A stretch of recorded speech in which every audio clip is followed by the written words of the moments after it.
గారి నాయకత్వం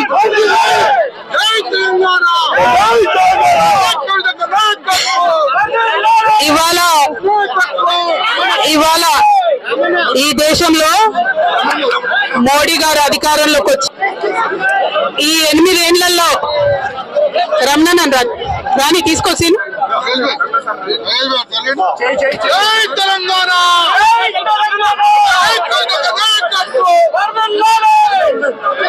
ఇవాళ మోడీ గారు ఈ దేశంలోకి అధికారంలోకి వచ్చి 8 సంవత్సరాలు అయితే ఈ 8 ఏళ్లలో 9 రాష్ట్రాలలో ప్రజాస్వామ్యయుతంగా ఎన్నుకున్నటువంటి ప్రభుత్వాలని పడగొట్టి భారతీయ జనతా పార్టీ అడ్డదారుల అధికారంలోకి వచ్చినటువంటి పరిస్థితిని మనం గమనిస్తా ఉన్నాం.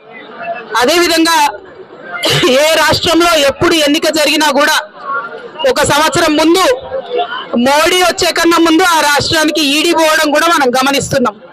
కొత్త విషయం కాదు. ఈ దేశంలో ప్రజలు గత కొన్ని సంవత్సరాలుగా ఇది గుర్తిస్తూనే ఉన్నారు. కాబట్టి ఇవాళ తెలంగాణ రాష్ట్రంలో వచ్చే డిసెంబర్లో ఎన్నికలు ఉన్నాయి. కాబట్టి ఇవాళ మోడీ కన్నా ముందు ఈడీ వచ్చింది తెలంగాణకు. అది నార్మల్. తెలంగాణ ప్రజలందరికీ ఈ సందర్భంగా నేను చెప్పేది ఏంటంటే, నా మీద కావచ్చు, మన మంత్రుల మీద కావచ్చు, మన ఎమ్మెల్యేల మీద కావచ్చు, ఈ ఈడీ కేసులు, సిబిఐ కేసులు పెట్టడం అన్నది భారతీయ జనతా పార్టీ యొక్క హీనమైన, నీచమైన ఒక రాజకీయపు ఎత్తుగడ తప్పితే ఇందులో ఏం లేదు. దాన్ని మనం పట్టించుకోవాల్సినటువంటి అవసరం లేదు, కన్ఫ్యూజ్ అవ్వాల్సినటువంటి అవసరం అంతకన్నా లేదు. ఎటువంటి విచారణ అయినా ఎదుర్కొంటామని మేమందరం కూడా చెప్పడం జరిగింది.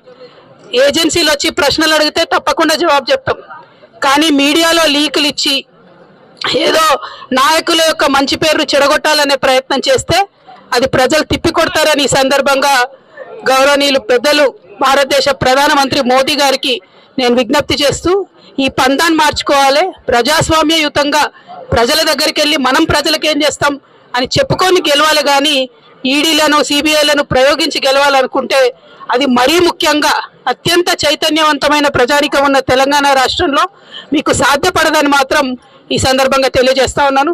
ఇక అట్లా కాదు, కూడదు, ఇది చేస్తాం, అది చేస్తాం, జైల్లో పెడతామంటే పెట్టుకో, ఏమవుతుంది? కొద్ది భయపడేదేముంది? ఏం చేస్తారు? ఎక్కువ ఏం చేస్తారు? ఊరేకిస్తారా? ఎక్కువ అంటే జైల్లో పెడతారు, అంతే కదా. పెట్టుకొని రాదు, ఏమవుతుంది? దాంతో ప్రజలు మన వెంట ఉన్నంత కాలం, ప్రజల కోసం చిత్తశుద్ధితో టీఆర్ఎస్ పార్టీ పనిచేస్తున్నంత కాలం ఎవరు కూడా ఎటువంటి ఇబ్బంది రాదని చెప్పి ఈ సందర్భంగా తెలియజేస్తా ఉన్నాను. వచ్చే డిసెంబర్లో ఎన్నికలు ఉన్నాయి. కాబట్టి ఇవాళ మోడీ కన్నా ముందు ఈడీ వచ్చింది తెలంగాణకు.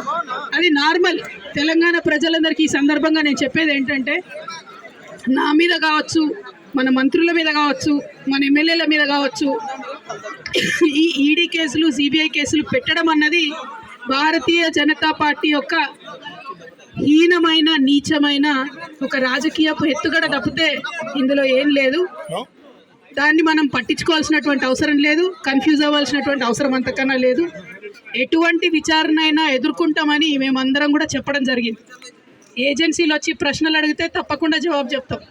కానీ మీడియాలో లీకులు ఇచ్చి ఏదో నాయకుల యొక్క మంచి పేరు చెడగొట్టాలనే ప్రయత్నం చేస్తే అది ప్రజలు తిప్పికొడతారని ఈ సందర్భంగా గౌరవనీయులు పెద్దలు భారతదేశ ప్రధానమంత్రి మోదీ గారికి నేను విజ్ఞప్తి చేస్తూ, ఈ పందాన్ని మార్చుకోవాలి. ప్రజాస్వామ్యయుతంగా ప్రజల దగ్గరికి వెళ్ళి మనం ప్రజలకు ఏం చేస్తాం అని చెప్పుకొని గెలవాలి. కానీ ఈడీలను, సిబిఐలను ప్రయోగించి గెలవాలనుకుంటే అది మరీ ముఖ్యంగా అత్యంత చైతన్యవంతమైన ప్రజానికం ఉన్న తెలంగాణ రాష్ట్రంలో మీకు సాధ్యపడదని మాత్రం ఈ సందర్భంగా తెలియజేస్తూ ఉన్నాను. ఇక అట్లా కాదు, కూడదు, ఇది చేస్తాం, అది చేస్తాం, జైల్లో పెడతామంటే పెట్టుకో, ఏమవుతుంది? భయపడేదేముంది? ఏం చేస్తారు? ఎక్కువ ఏం చేస్తారు? ఊరేకిస్తారా? ఎక్కువ అంటే జైల్లో పెడతారు, అంతే కదా. పెట్టుకొని రాదు, ఏమవుతుంది? దాంతో ప్రజలు మన వెంట ఉన్నంత కాలం, ప్రజల కోసం చిత్తశుద్ధితో టీఆర్ఎస్ పార్టీ పనిచేస్తున్నంత కాలం ఎవరికి కూడా ఎటువంటి ఇబ్బంది రాదని చెప్పి ఈ సందర్భంగా తెలియజేస్తాం. सरकार 8 साल पहले आया है और इन 8 सालों में तकरीबन 9 प्रदेशों में जो डेमोक्रेटिकली इलेक्टेड गवर्नमेंट्स है उनको गिरा के एक असहज तरीके से वहां उन्होंने भाजपा का सरकार बनाया है. ये हम देख रहे हैं इस देश में क्या हो रहा है. और ये आज देश में बच्चा बच्चा जानता है कि किसी भी प्रदेश में इलेक्शन होने वाला होता है वहां मोदी से पहले ईडी पहुंच जाता है. तो आज तेलंगाना में भी यही हुआ है, कुछ नया नहीं है.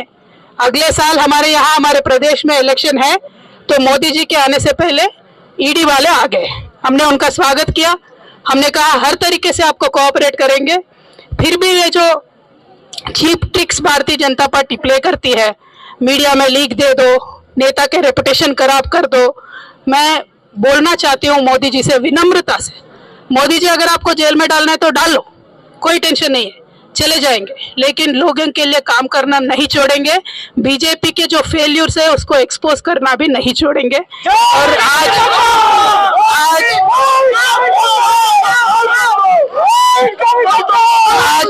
तेलंगाना प्रदेश में केसीआर साहब के सदारत में बहुत अच्छे तरीके से सरकार चल रही है। आप इस सरकार को गिराने के जितना साजिश आपने किया है वो लोगों ने देखा है, क्योंकि हमने वो षड्यंत्र को लोगों के सामने रखा है। तो आप रिएक्शन में ये सारी चीजें कर रहे हो, सिर्फ मेरे ऊपर नहीं, हमारे मंत्रियों के ऊपर, हमारे एमएलएस के ऊपर, एमएलसीज के ऊपर ईडी, सीबीआई, आईटी सब कुछ चला रहे हो।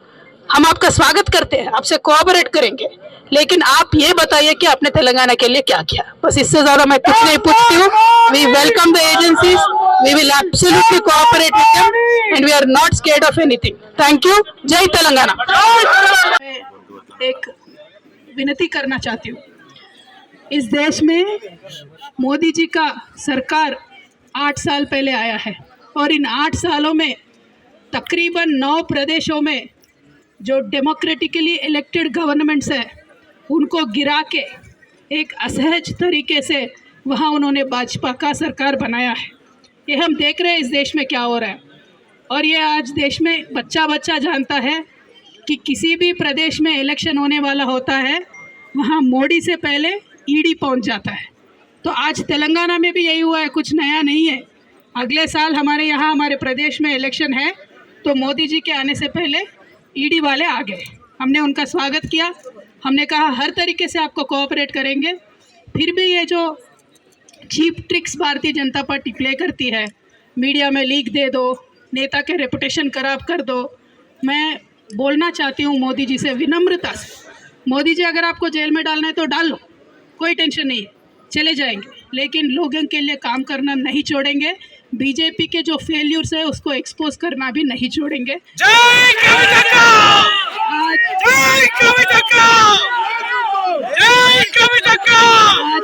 तेलंगाना प्रदेश में केसीआर साहब के सदारत में बहुत अच्छे तरीके से सरकार चल रही है। आप इस सरकार को गिराने के जितना साजिश आपने किया है वो लोगों ने देखा है, क्योंकि हमने वो षड्यंत्र को लोगों के सामने रखा है। तो आप रिएक्शन में ये सारी चीज़ें कर रहे हो, सिर्फ मेरे ऊपर नहीं, हमारे मंत्रियों के ऊपर, हमारे एमएलएस के ऊपर, एमएलसीज के ऊपर ईडी, सीबीआई, आईटी सब कुछ चला रहे हो। हम आपका स्वागत करते हैं, आपसे कोऑपरेट करेंगे, लेकिन आप ये बताइए कि आपने तेलंगाना के लिए क्या किया। बस इससे ज़्यादा मैं